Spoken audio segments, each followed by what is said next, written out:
Уважаемый господин президент, уважаемые участники заседания, дорогие друзья, рад приветствовать всех вас в Москве на 6-м заседании Российско-Турецкого совета сотрудничества высшего уровня. Встреча в этом формате проходит после определенной паузы, вызванной известными трагическими событиями. Сейчас между нашими странами восстановлен интенсивный политический диалог. Возобновлена координация в рамках совместной группы стратегического планирования под руководством министров иностранных дел.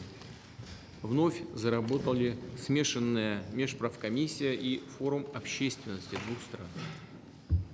У России и Турции имеется солидный потенциал для поступательного развития добрососедских связей. Сообща мы сможем не только быстро наверстать упущенное, но и выйти на качественно новый уровень взаимодействия. По крайней мере, российская сторона настроена на это и к этому готова. Только что в ходе переговоров с господином президентом мы рассмотрели наиболее важные вопросы развития двусторонних отношений.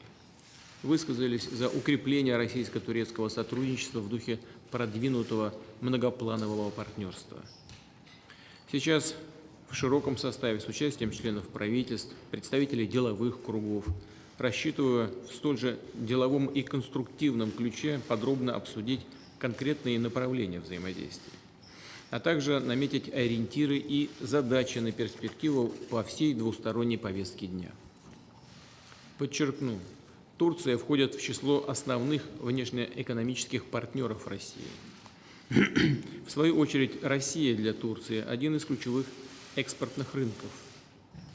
Однако приходится констатировать, что в последние годы двусторонний товарооборот снижался. В 2016 году он сократился почти на треть, фактически упав до уровня десятилетней давности. Надеемся, что негативную динамику во взаимной торговле удастся преодолеть уже в этом году. На это нацелена и работа межправкомиссии, принимаемая сегодня межправительственная программа торгово-экономического и научно-технического сотрудничества. Необходимо стимулировать дальнейший рост взаимных инвестиций. России и Турции уже достигнуты неплохие показатели по встречным капиталовложениям по 10 миллиардов долларов с каждой стороны. Конечно, это не предел. Запуску новых совместных проектов должна способствовать активная деятельность Российско-турецкого инвестиционного фонда. Отрадно, что подлинно стратегического уровня достигло взаимодействия в энергетике. Турция занимает второе место по объемам закупок российского газа. В прошлом месяце вступило в силу межправсоглашение по масштабному проекту строительства газовой системы «Турецкий поток». Практическая реализация этого проекта позволит нарастить объемы поставок природного газа в Турцию, повысить ее транзитный потенциал. Росатом проектирует первую в Турции атомную электростанцию «Аккую». Российская компания «Силовые машины» участвует в модернизации турецких объектов гидроэнергетики.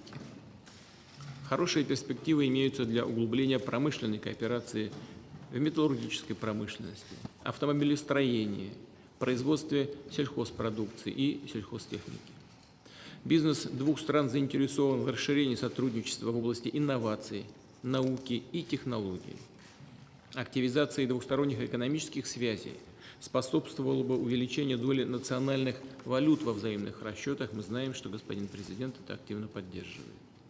Конкретным шагом в этом направлении станет создание в Турции инфраструктуры обслуживания банковских карт российской платежной системы МИР, о чем мы сегодня тоже в узком составе говорили.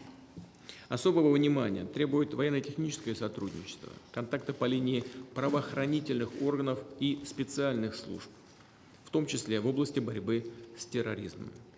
Российские силовые структуры заинтересованы в налаживании обмена информацией о перемещениях по территории наших стран лиц, причастных к террору.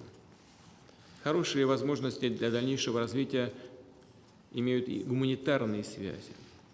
На 2019 год запланировано проведение в России и Турции перекрестного года культуры и туризма. Уважаемые коллеги, прежде чем передать слово президенту Турции господину Эрдогану, хотел бы сказать несколько слов и по порядку нашей работы.